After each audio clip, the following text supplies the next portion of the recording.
Alors, je suis Pétian Sapara, j'ai repris la direction de Oldara en janvier 2023, donc à la suite d'Iñaki Urtiz-Berrea, qui était l'emblématique chef pendant 50 ans d'Oldara. Voilà, j'ai été chanteur pendant 7 ans, à la fin des années, au début des années 2010. Voilà, donc je connaissais bien Oldara, j'avais intégré Oldara à l'époque en tant que chanteur par groupe. Et donc, quand Iñaki a décidé de s'arrêter, le président de l'époque d'Oldara m'a contacté. J'ai un peu hésité parce qu'Oldara c'est quand même une institution, il fallait quand même un petit peu réfléchir. Puis finalement, voilà, c'était un plaisir et c'est toujours un plaisir voilà, d'avoir repris la direction et maintenant d'encadrer le groupe.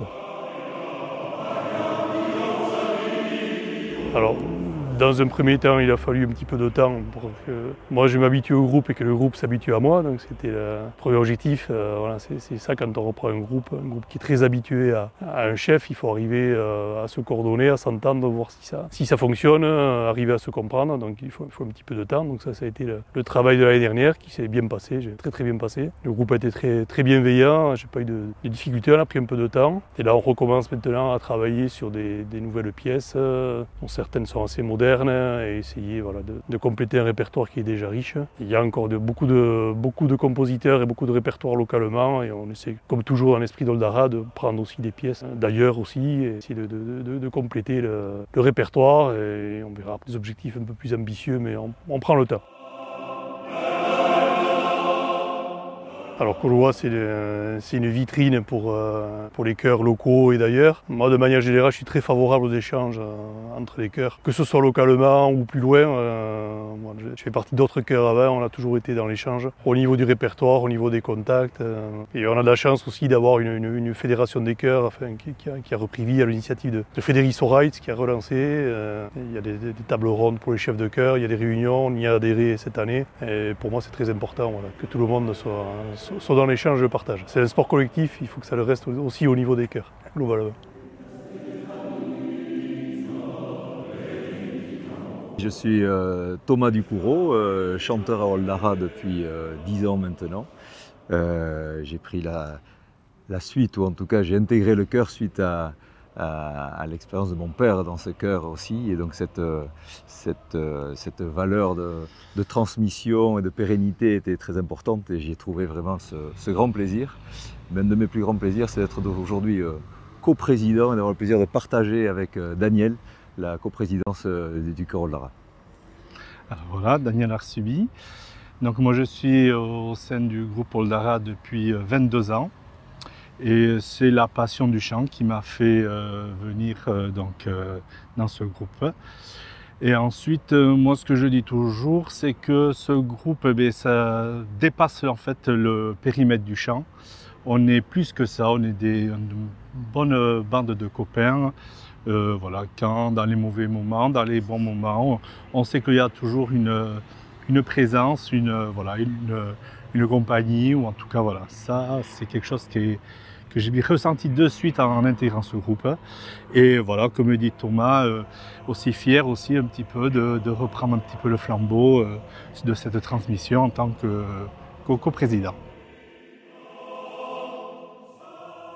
On va dire à sa genèse, c'était les réfugiés de la guerre civile d'Espagne qui sont venus côté Iparralde et qui ont monté des groupes successifs comme Errexuinca bien sûr et puis après Olaeta sous l'impulsion de Segundo de Olaeta. Et enfin en 1947 de mémoire, c'est donc Philippe Yambolo qui a décidé de donner ce nom définitif d'Oldara qui signifie impulsion, élan à ce groupe local. Et donc depuis, le chant perdure, se transmet de génération en génération. Oui, et puis Iñaki l'a vraiment porté au nu, vraiment avec la notoriété de ce chœur qui a vraiment beaucoup voyagé pour transmettre et pour porter cette valeur du chant et nos valeurs du Pays Basque. Artistiquement, il y a mis sa patte.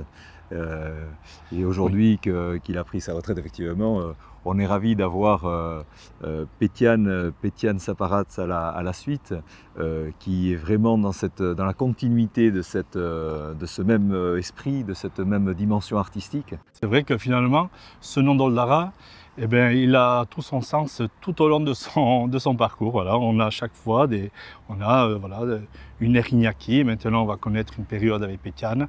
Voilà, donc ça a tout son sens.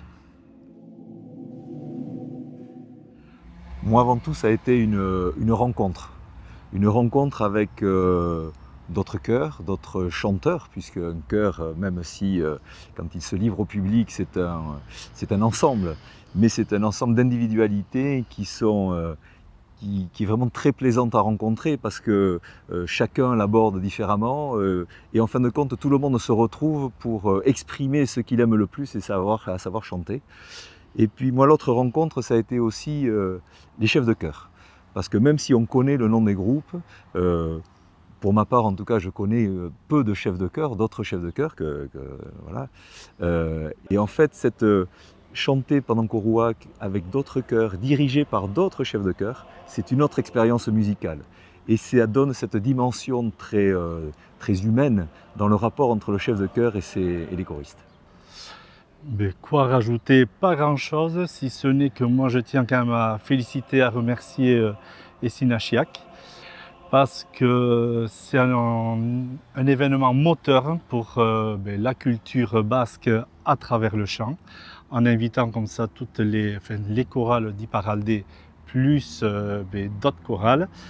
Donc je tiens vraiment à vous féliciter messieurs parce que je pense que c'est un gros travail et qu'il est très bien fait. Voilà. Merci.